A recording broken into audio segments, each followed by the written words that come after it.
कभी सोचा है कि आपके कंप्यूटर के अंदर जादू कैसे होता है? आप एक बटन दबाते हैं और अचानक सब कुछ काम करने लगता है, लेकिन असल में पर्दे के पीछे क्या चल रहा होता है? अगले कुछ मिनटों में मैं इसे समझाने वाला हूं। आपके कंप्यूटर के दिमाग से लेकर आपके साथ बातचीत करने के तरीके तक, आप अपने पीसी को फिर कभी पहले जैसा नहीं देखेंगे। तैयार हैं?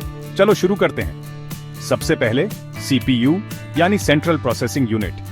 इसे अपने कंप्यूटर का दिमाग समझो, जो प्रति सेकंड हजारों काम करता है। सीपीयू के अंदर लाखों, कभी कभी अरबों छोटे ट्रांजिस्टर्स होते हैं, जो डेटा प्रोसेस करने के लिए ऑन और ऑफ होते रहते हैं। जितने ज्यादा ट्रांजिस्टर्स, उतना ही तेज आपका कंप्यूटर मल्टीटास्क कर सकता है। सीपीयू कोर्स में बंटे होते हैं। हर कोर अपना काम संभाल सकता है, इसलिए एक ड्यूअल कोर सीपीयू एक साथ 2 बड़े काम मैनेज कर सकता है, जबकि एक क्वाड कोर या ऑक्टा कोर और भी ज्यादा काम एक साथ कर सकता है। अब मेमोरी की बात करते हैं। आपके कंप्यूटर में 2 तरह की मेमोरी होती है, आरएम और स्टोरेज। आरएम आपकी शॉर्ट टर्म मेमोरी होती है। जब आप कोई ऐप खोलते हैं या कोई गेम लोड करते हैं, तो वह जल्दी एक्सेस के लिए आरएम में स्टोर होता है, लेकिन कंप्यूटर बंद करते ही पूफ, गायब। दूसरी ओर स्टोरेज आपकी लॉन्ग टर्म मेमोरी होती है। यहीं आपकी सभी फाइल्स, फोटोज और प्रोग्राम्स स्थायी रूप से रहती हैं। ट्रेडिशनल हार्ड ड्राइव्स धीमे होते हैं क्योंकि उनके मूविंग पार्ट्स होते हैं, जबकि एसएसडीज, सॉलिड स्टेट ड्राइव्स, बहुत तेज होते हैं, बिना किसी मूविंग पार्ट्स के इलेक्ट्रॉनिकली डेटा स्टोर करते हैं। अब आप अपने कंप्यूटर से कैसे बात करते हैं?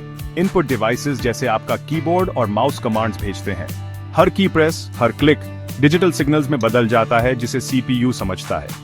आउटपुट डिवाइसेस जैसे आपका मॉनिटर और स्पीकर्स आपको दिखाते हैं कि अंदर क्या चल रहा है, जिससे आप इंटरैक्ट कर पाते हैं। जीपीयू, ग्राफिक्स प्रोसेसिंग यूनिट, आपके देखे जाने वाले सभी विजुअल्स बनाता है, हाई डेफ वीडियोस से लेकर गेम ग्राफिक्स तक। इन सभी पार्ट्स के नीचे मदरबोर्ड होता है, आपके कंप्यूटर की बैकबोन। यह एक बड़ा सर्किट बोर्ड है जो सब कुछ को एक साथ जोड़ता है, जिससे सीपीयू, आरएम, स्टोरेज और अन्य सभी पार्ट्स कम्युनिकेट कर सकें। मदरबोर्ड एक सेंट्रल हाईवे की तरह होता है जिस पर डेटा दौड़ता रहता है। इसमें बिल्ट इन कंट्रोलर्स भी होते हैं जो साउंड, नेटवर्किंग और टेम्परेचर जैसी चीजों को मैनेज करते हैं। इन सभी कंपोनेंट्स को एनर्जी की जरूरत होती है और यहीं पावर सप्लाई काम आता है। यह आपके वॉल आउटलेट से इलेक्ट्रिसिटी को उस पावर में बदल देता है जिसकी आपके कंपोनेंट्स को जरूरत होती है। इसके बिना आपका कंप्यूटर एक महंगे पेपर वेट के अलावा कुछ नहीं होगा ना। अंत में कूलिंग बहुत जरूरी है। ज्यादा गर्मी आपके कंप्यूटर को स्लो कर सकती है या उसे डैमेज कर सकती है।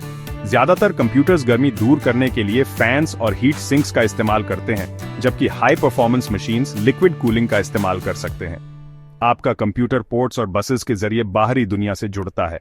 ये पैथवेज आपके कंप्यूटर और एक्सटर्नल डिवाइसेस जैसे यूएसबी ड्राइव्स, प्रिंटर्स या इंटरनेट के बीच डेटा ट्रैवल करने देते हैं। तो ऐसे काम करता है आपका कंप्यूटर। आपके कमांड्स प्रोसेस करने वाले सीपीयू से लेकर आपका डेटा रखने वाले आरएम और स्टोरेज तक, सबको जोड़ने वाले मदरबोर्ड तक, हर पार्ट आपके कंप्यूटर को स्मूथली चलाने में अहम भूमिका निभाता है।